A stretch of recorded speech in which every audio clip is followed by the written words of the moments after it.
Get ready with me with మంచి మాట. Basically నా గురించి సెల్ఫ్ డబ్బా కాదు, కానీ పక్కనోడు బాగుంటే ఐ ఫీల్ రియల్లీ హ్యాపీ. ఇంకా నాకు ఇష్టమైన వాళ్ళు హ్యాపీగా ఉంటే అబ్బా సాయిరామ్ మనసు నిండిపోతుంది నిజంగా. కానీ కొంతమంది ఉంటారు పక్కనోడు బాగుపడుతుంటే అమ్మో వాళ్ళు బాగున్నారు, వాళ్ళు ఇంత ఖర్చు చేస్తున్నారు, వాళ్ళు ఇంత ఖర్చు చేస్తున్నారు అని పడేడుస్తున్నారు. అస్సలు నేనేమంటానంటే stop thinking like this, be the change. ప్రతి మనిషికి చెప్పుకోలేని 1,00,000 ప్రాబ్లమ్స్ ఉంటాయి. అవన్నీ పక్కన పెట్టి హ్యాపీగా ఉంటున్నారంటే వాళ్ళని చూసి మనం చాలా అంటే చాలా హ్యాపీగా ఫీల్ అవ్వాలి. మీకు హ్యాపీగా ఫీల్ అయ్యే ఆ ఫీలింగ్ అనేది లేకపోతే వదిలేసేయండి, పక్కన వాళ్ళ గురించి పట్టించుకోకండి.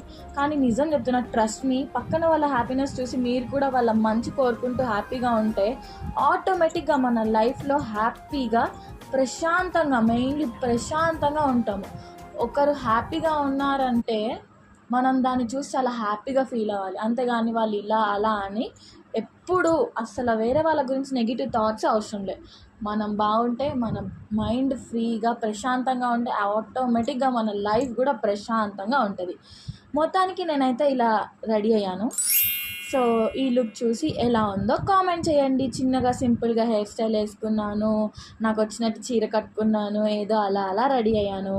ఉన్న వాటితో అడ్జస్ట్ అయిపోయి మొత్తం అన్నీ దిగేసుకొని మొత్తం మంచిగా నీట్గా రెడీ అయిపోయాను. ఎలా ఉన్నానో కామెంట్ చేయండి, ఈ లుక్ ఎలా ఉందో కామెంట్ చేయండి. అండ్ ఇంకా ఏమైనా సజెస్ట్ చేయాలనుకుంటే చేయండి. ఎలా ఉన్నాను కామెంట్ చేయండి. నాకు ఈ శారీ బాగుందా, కమ్మలు బాగున్నాయా కామెంట్ చేయండి. Bye bye.